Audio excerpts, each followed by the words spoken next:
release of Superman, it's time to soar into ranking all 7 of the movies directed by James Gunn.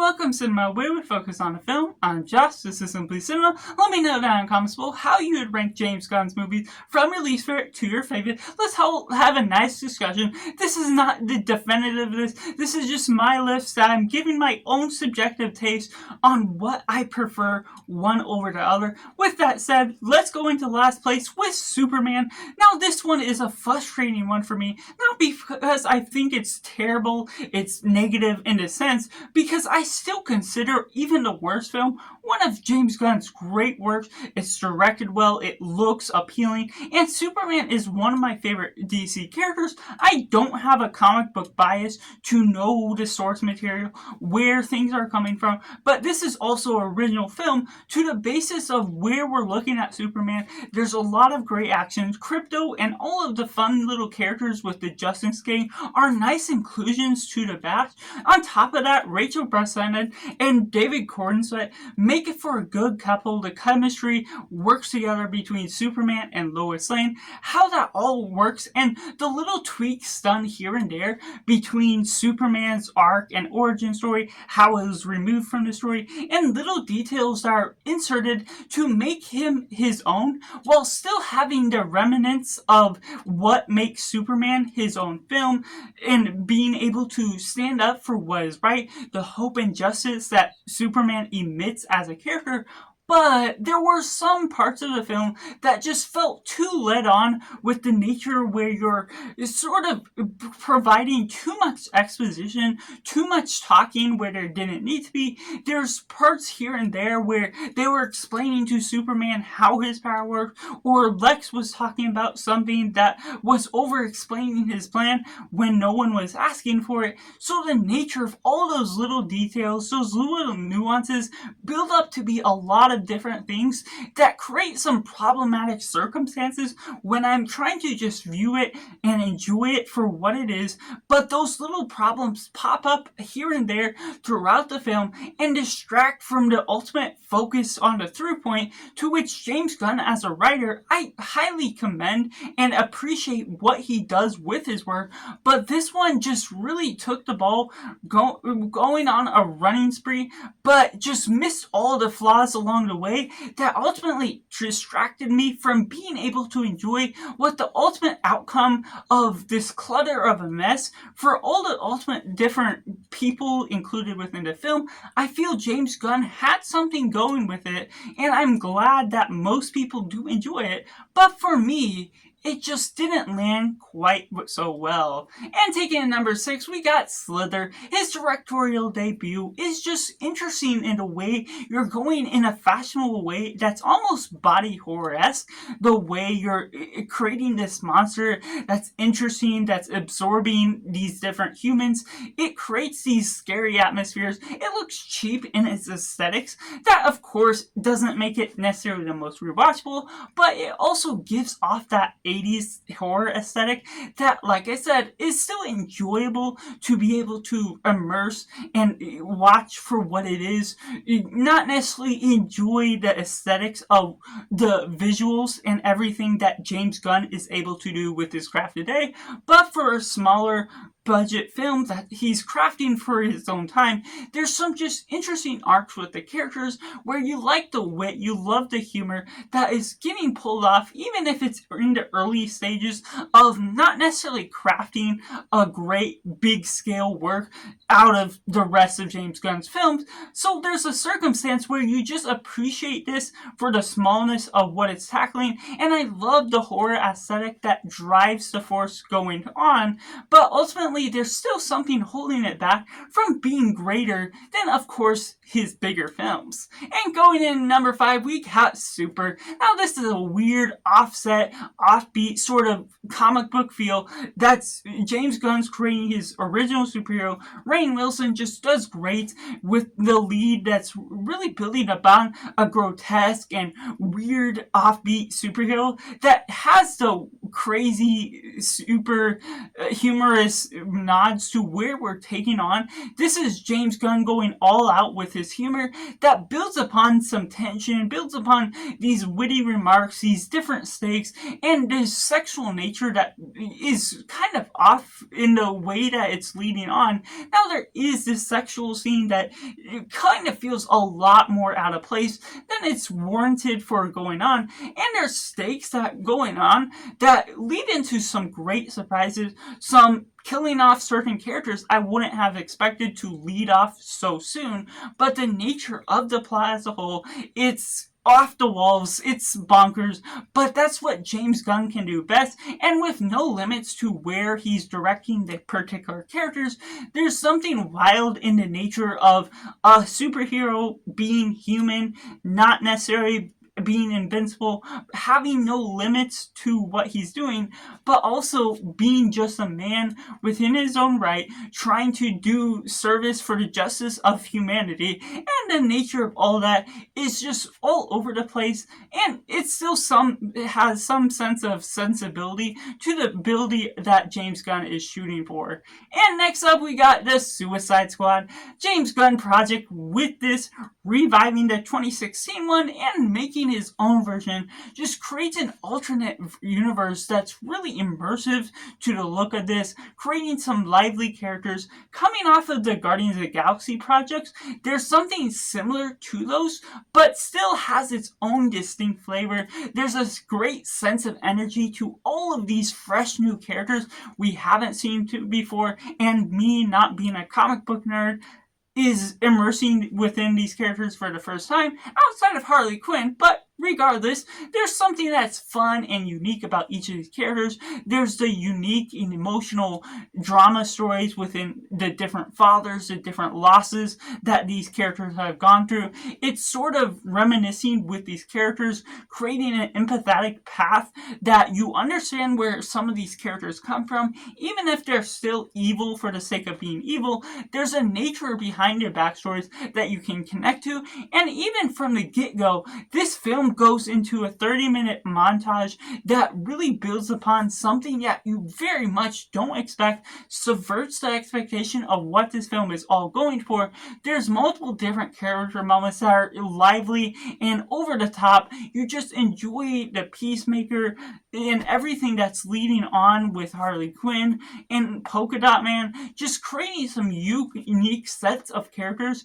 that are all done for the sacrificial good of being bad guys that have to do good, fighting off this giant starfish, and absurd as it is, that's what James Gunn can craft so perfectly within the nature of what you're doing on with the nuances of these heroes, of these villains, doing the hero's work, that just creates a compelling arc as the story leads on forward. And taking it into my top 3, we got Guardians of the Galaxy Volume 1. The lead off for this film is a great introduction to these characters, creating some compelling work to the mannerisms of introducing these heroes, these obscure heroes from the comics, and creating a lovely and atmospheric soundtrack that really enhances all the scenes. And while some of the work is aged in one sense too, you still get some of the humor within James Gunn wit and everything that's going about these different empathetic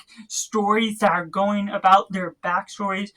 Peter Quill being abducted from Earth, there's an aspect to things that lead on within the latter films, but the circumstance for this film alone, leading on to you making you cry about a tree's death, and everything that's building upon the stakes of Ronin and the introduction to Infinity Stones that's quickly added in, but is not feeling like an afterthought to the story. The ability to follow along with these characters, fall in love with them for the first time, such a diverse and unique set that goes upon the bonds of a family theme is so interesting and compelling that we gravitate toward this type of story. The scope of this film is big. You're getting all these political settings, these intrigue, these different offset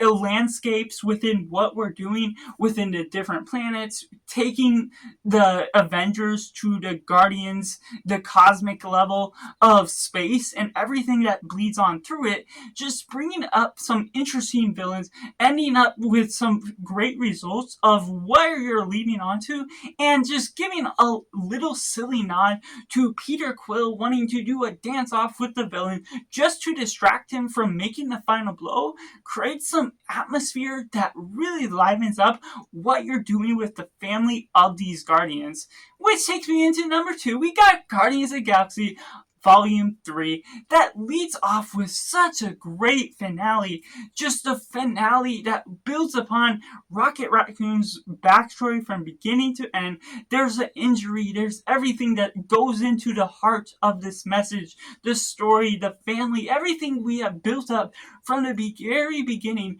feels independent from the universe, while still circumstanting some of the events from Avengers Endgame, with Gamora not being the same Gamora, but having the heart of the message, livening up the stakes of the characters, and there's everything that's building up to be the stakes that are the highest that are told. I'm loving the villain we get from this, the New Earth, and creating this other sort of thing, this heartless villain that's evil for the sake of everything he is working up to be, while still trying to defend himself. There's so much that we're looking at within the addition to Adam Warlock, and where we're looking at the golden people that are all building up the stakes just as well from Guardians 2, but the circumstances and everything that is built up from the very beginning of Guardians 1 just has so much heart and liveliness, so much emotion on the light side, because you're getting a lot of James Gunn's wit, his humor, his rationality for the nature of morals and everything that is explained through the themes, but also a heart for these creatures that are abandoned. Everything that's going about that leads to an end where Rocket frees some animals, that goes about a heartbreaking and emotional backstory that leads on to so much connection that we have with this. It's hard to rewatch this film, yet it's still very, very entertaining and emotional each time because of the value you get, not only for what it holds on its own, but as a conclusion to the circumstances we have gotten,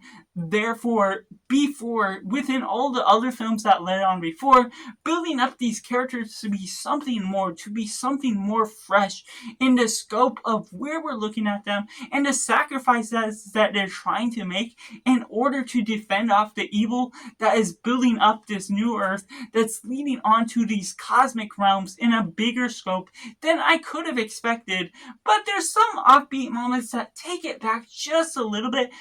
based on some of the humor that's a little bit too rash in some moments, but ultimately it's still one of those big moments that I'm really looking at this as a big MCU win. Which takes me into my number 1 of James Gunn's filmography. We got Guardians of the Galaxy Volume 2, an interesting and compelling arc within the nature of fatherhood, within the themes of family, within how we're expending the characters of the Guardians so much farther, adding in some new character arcs, some new levels to where the story is going forward. The stakes are at its highest, the intrigue is at its interesting, and the ability to follow with all these characters getting separated at different points, being merged back together, having these different stakes, and the sisterhood of Nebula and Gamora is at its strongest. The intrigue is just fascinating. The fatherhood, getting Kurt Russell's performance as Ego, having some of the highest stakes from him because he's ultimately destroying planets, destroying the devastation of all of mankind that is leading on closer and closer to Earth, but the nature of all that and the sacrifice that is done through the everything that's bleeding on, and then Yondu having this emotional arc just as well, creates this lovely and interesting circumstance within how you connect these characters in a different level, even though it's so close to the level of how I rate the past 2 Guardians film, and it still builds upon itself not only because it's good by its own means, but also good because it's the middle section of what's interconnecting and building upon the Guardians film that makes one so much more interesting, that makes three have the conclusion that it does, creates this liveliness to the circumstance of these characters that I can understand the motives, the morals, the everything that is all working in with this great cinematography, these multiple different great space fights that creates some great wit to James Gunn's humor, pulled on throughout, that becomes just interesting by its own mannerisms, that becomes cosmic with its own realm. And even though the scope is a bit scaled down in one particular sense, there's still a sensibility to where it's tracking with its story that has a strong focus, and it shoots right for the stars, where I'm ultimately loving everything that it has to offer. What it's throwing out there is something that creates some devastation, even down to a cute little baby Groot that's building upon the circumstances of where we're building upon the Guardians as a family. So that's just my ranking of all 7 James Gunn's films, from my least favorite to my favorite, but that's just my personal list, and I'd love to see your list down in the comments below, how you would rank his films, and where does Superman land among them. So make sure to like this video if you enjoy it, subscribe if you haven't already to join in film culture community, where we talk about the love of cinema as a whole. So that's just all, and make sure to do yourself a favor and go watch a movie.